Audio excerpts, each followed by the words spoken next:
Perkenalkan, saya dari Universitas Yapis Papua. Nama saya Brian Alexander Suitela, NPM 17621-012, mata kuliah kewirausahaan. Bab 1. Menjadi wirausaha. Arti kewirausahaan. Kewirausahaan adalah proses mengidentifikasi, mengembangkan, dan membawa visi ke dalam kehidupan. Visi tersebut bisa berupa ide inovatif, peluang, cara yang lebih baik dalam menjalankan sesuatu. Hasil akhir dari proses tersebut adalah penciptaan usaha baru yang dibentuk pada kondisi risiko atau ketidakpastian. Karakter seorang wirausaha. Yang pertama, jujur. Kedua, disiplin. Ketiga, kreatif dan inovatif. Keempat, berkomitmen tinggi. Kelima, mandiri serta realistis. Dan keenam, memiliki keterampilan personal. Tipe-tipe wirausaha. Yang pertama, advisor. Yang kedua, organisator. Ketiga, kreator. Keempat, caretaker. Kelima, komunikator. Keenam, entertainer. Ketujuh, investor. Kedelapan, seller. Kesembilan, engineer atau teknologi. Menumbuhkan keinginan untuk berwirausaha. Yang pertama, memulai bisnis dengan niat dan keyakinan. Kedua, memiliki kecepatan melihat peluang. Ketiga, pelajari kisah sukses orang lain. Keempat, modal. Kelima, fokus dalam berwirausaha. Keenam, memiliki kemampuan menjual. Dan ketujuh, lakukan sekarang juga. Bab 2. Berpikir perubahan. Pemahaman pentingnya perubahan dan peranan mindset pola pikir. Perubahan adalah hal yang tidak dapat dilepas pisahkan dari kehidupan manusia. Adanya perubahan yang terjadi memberikan sebuah kenyataan bahwa hidup itu dinamis, selalu berubah-ubah. Seiring dengan perubahan yang terjadi itu, pada akhirnya akan memicu pola pikir atau mindset dari individu. Pola pikir atau mindset adalah keseluruhan atau kesatuan dari keyakinan yang kita miliki, nilai-nilai yang kita anut, kriteria, harapan, sikap, kebiasaan, keputusan, dan pendapat yang kita keluarkan dalam memandang diri kita sendiri, orang lain, atau kehidupan ini. Dengan demikian, mindset adalah semacam filter yang kita bangun untuk menafsirkan apa saja yang kita lihat dan alami. Perubahan mindset. Perubahan mindset atau pola pikir dapat berubah, karena pola pikir merupakan hasil dari sebuah proses pembelajaran. Maka pola pikir bisa juga diubah dan dibentuk ulang. Tentu saja ada pikiran-pikiran mudah dan ada yang sulit untuk diubah. Ada yang cepat, ada yang memerlukan waktu yang lama. Ada bisa kita ubah dengan kesadaran sendiri, dan ada yang baru berubah setelah mengalami peristiwa tertentu. Mindset entrepreneur. Seorang entrepreneur berkarakter produktif, bukan konsumtif. Seorang entrepreneur akan selalu berusaha mencari cara baru untuk meningkatkan utilitas sumber daya secara efisien, mencari alternatif lain bila sumber daya yang ada terbatas. Seorang entrepreneur cenderung menjadi job creator daripada sekedar job seeker. Semua karakter tersebut disebabkan oleh jumlah total pola pikir positif, kreatif, keuangan, dan pola pikir produktif yang dimilikinya. Kecerdasan finansial. Kecerdasan finansial yang dimaksud di sini lebih ditekankan pada konsep ekonomis. Untuk mencapai kecerdasan finansial ala Covey maupun Kiyosaki, kita harus melakukan kreativitas finansial. Kreativitas finansial berusaha mengubah mindset yang ada pada diri kita masing-masing, mengikuti pola pikir manusia sejahtera yang efisien dan sesuai konsep ekonomis. Bab 3. Berpikir kreatif. Berpikir kreatif. Melihat dengan sudut pandang baru, menemukan hubungan baru, dan membentuk kombinasi baru. Tips meningkatkan kreativitas. Yang pertama, tingkatkan penggunaan otak kanan Anda melalui stimulus visualisasi tujuan, mempelajari seni musik, serta berolahraga jalan kaki tanpa alas. Kedua, kenali hambatan kreativitas Anda dan lakukan rencana aksi untuk mengeliminir hambatan tersebut. Ketiga, biasakan berpikir berbeda. Bab 4. Berorientasi pada tindakan.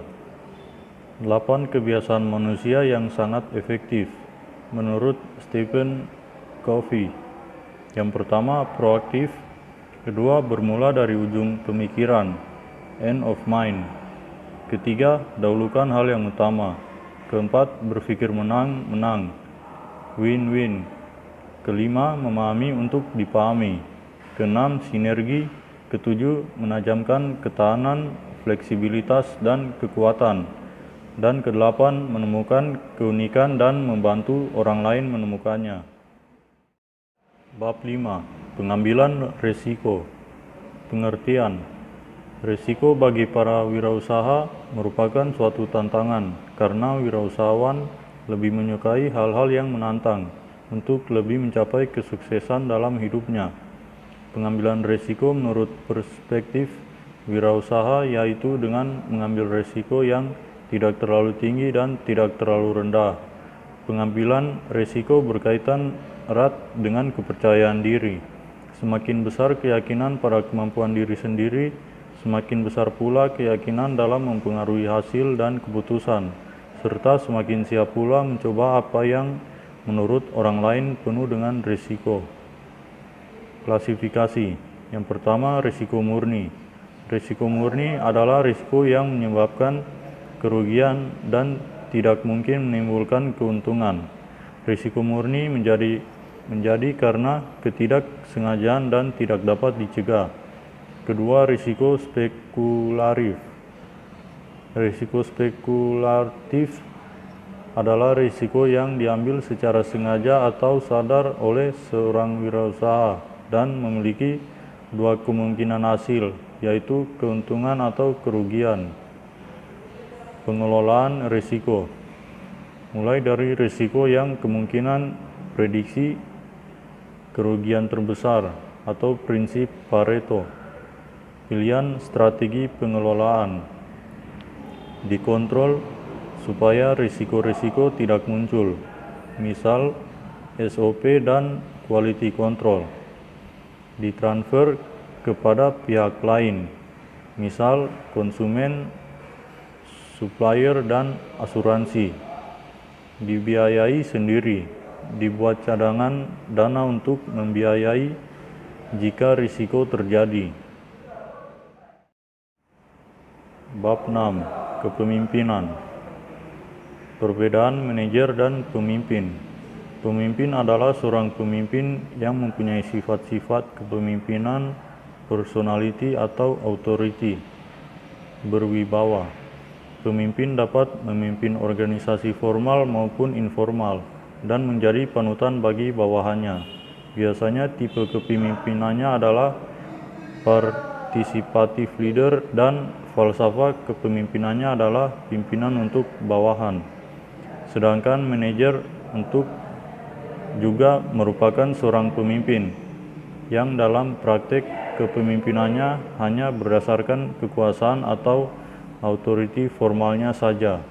Manajer biasa hanya dapat memimpin organisasi formal saja dan tipe kepemimpinannya ialah autocratic leader dengan falsafahnya ialah bahwa bawahan adalah untuk pemimpin. Teori kepemimpinan awal. Teori kepemimpinan awal berfokus pada pemimpin dan cara pemimpin berinteraksi dengan anggota kelompok. 6 ciri terkait kepemimpinan yang efektif. Yang pertama, dorongan. Kedua, kehendak untuk memimpin. Ketiga, kejujuran dan integritas. Keempat, kecerdasan. Kelima, kepercayaan diri. Dan keenam, pengetahuan terkait pekerjaan. Teori kepemimpinan kontemporer. Kepemimpinan kontemporer lebih menekankan kepada pembentukan perilaku. Pembentukan perilaku lebih menggunakan kata-kata, gagasan, dan kehadiran fisik untuk mengendalikan bawahan. Bab 7. Etika bisnis. Pendahuluan. Menjadi wirausaha bukan jalan pintas untuk menjadi kaya. Menjadi wirausaha adalah sebuah perjuangan. Apapun yang dilakukan, kewirausahaan tidak dapat dibangun dalam tempo sekejap. Bagaimana berbisnis dengan etis? Berperilaku jujur dalam menjalankan aktivitas bisnis. Ini meliputi seluruh aspek dalam menjalankan usaha. Mentaati tata nilai. Walk the walk bermakna konsisten antara apa yang dilakukan dengan apa yang diucapkan.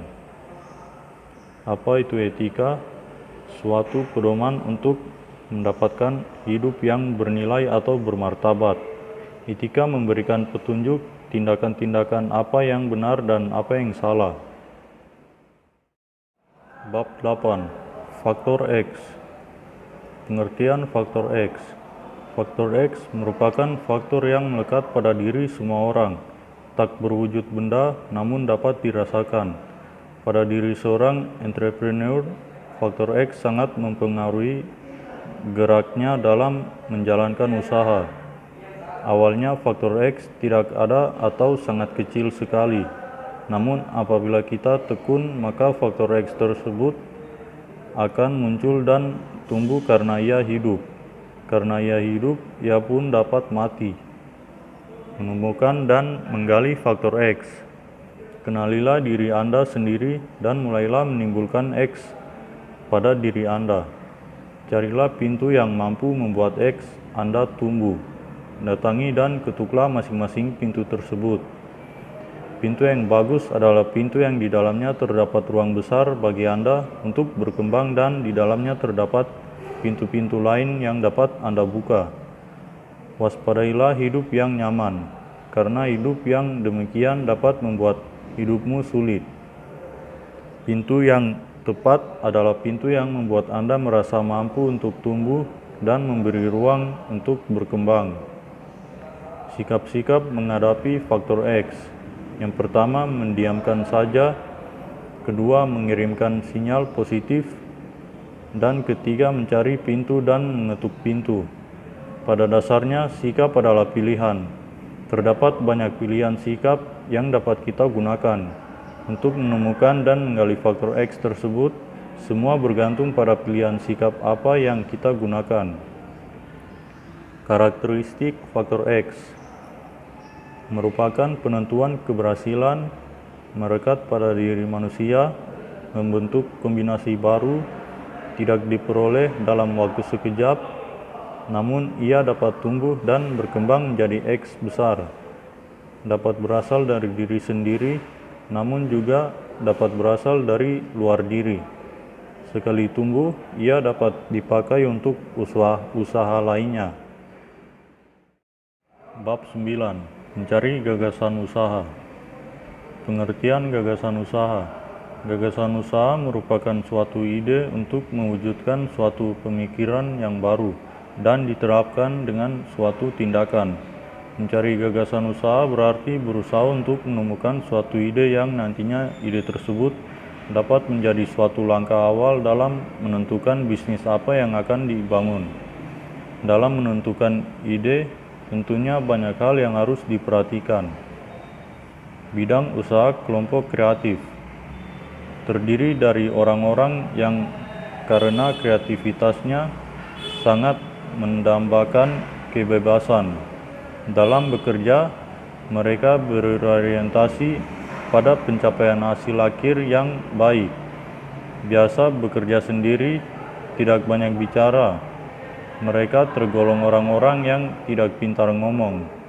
Karena sifatnya dominan dalam berwirausaha, mereka lebih memilih bidang-bidang usaha yang tidak perlu banyak berhubungan dengan orang lain, guna lobby-melobi. Lebih baik mereka bergerak dalam bidang produksi, menghasilkan produk-produk tertentu. Di sini, semua ambisi, kebebasan berkreasi, serta gagasan-gagasan inovasi bisa terlampiaskan. Mereka bisa mendirikan industri-industri besar atau mencoba industri rumahan atau kerajinan. Bidang usaha kelompok konsultatif. Orang-orang dari kelompok ini bersifat dominatif dan karena berpembawaan ekstrovert, mereka menyukai pergaulan, senang bertemu dengan publik, dan pandai berbicara. Oleh karena itu, orang konsultif lebih sesuai berbisnis dalam bidang-bidang usaha yang bersifat mengarahkan atau memberi instruksi. Misalnya, menjadi konsultan, membuka kursus, menjadi pelatih olahraga. Sebagai ekstrovert, mereka juga baik dalam bidang-bidang distribusi dan perdagangan. Bidang usaha kelompok pelayanan. Kelompok ini lebih cocok dalam bidang-bidang usaha yang memberikan layanan kepada pihak lain. Kelebihan orang servis adalah kemampuannya mengikuti keinginan orang yang dilayaninya dengan tulus. Bidang usaha, layanan, atau jasa bisa bermacam-macam, mulai dari membuka bengkel otomotif, elektronik, rumah makan, rumah sakit, sekolah, sampai berbagai usaha yang jasa lainnya. Bidang usaha kelompok analitis. Orang tipe ini adalah pekerja yang mengacu pada ketelitian dan kesempurnaan hasil menurut aturan dan kaidah yang berlaku. Ia kurang peduli dengan lingkungan sosial dan cenderung membatasi pergaulan antar sesama. Mereka sering dikenal dengan sebutan perfeksionis. Keunggulan mereka terlihat dari hasil akhir kerja mereka yang memuaskan, rapi, dan teliti. Orang-orang bertipe kepribadian konvensional ini cocok bekerja sebagai sekretaris, akuntan, clerk, atau operator komputer. Ide usaha dari imitasi. Usaha imitasi adalah suatu usaha yang dijalankan seorang wirausahawan dengan memulainya dari meniru ide-ide orang lain, meniru barang-barang yang telah dihasilkan orang lain, ataupun meminjamkan nama hak paten yang telah dimiliki oleh orang lain dalam menjalankan usaha yang serupa. Usaha imitasi juga merupakan tiruan dari ide-ide usaha yang sudah ada, baik meniru teknik, desain, proses, pelayanan, pola pemasaran, dan lain-lain yang sudah ada. Bab 10. Pemasaran. Konsep pemasaran. Konsep pemasaran adalah suatu falsafah bisnis yang menyatakan bahwa pemuasan kebutuhan konsep merupakan syarat ekonomi dan sosial bagi kelangsungan hidup perusahaan. Strategi pemasaran. Strategi penetrasi pasar, strategi pengembangan pasar, strategi pengembangan produk, segmentasi pasar. Taktik pemasaran. Berikut di bawah ini adalah tabel mengenai taktik pemasaran. Selanjutnya, konsep bauran pemasaran. Dalam memasarkan suatu produk atau jasa dalam sebuah perusahaan, diperlukan suatu pendekatan yang mudah dan fleksibel yang bisa disebut sebagai bauran pemasaran. Bauran pemasaran adalah suatu strategi penjualan atau promosi serta penentuan harga yang bersifat unik serta dirancang untuk menghasilkan pertukaran yang saling menguntungkan untuk pasar yang dituju. Bab 11. Manajemen keuangan dan pembiayaan usaha. Strategi pengelolaan uang.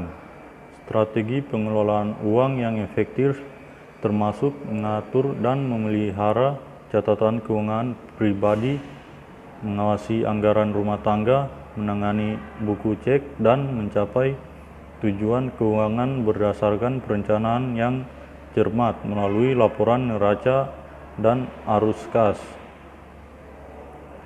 Neraca juga dikenal sebagai pernyataan kekayaan bersih mencantumkan semua item, nilai, dan semua jumlah utang. Ini disebut masing-masing sebagai aset dan kewajiban.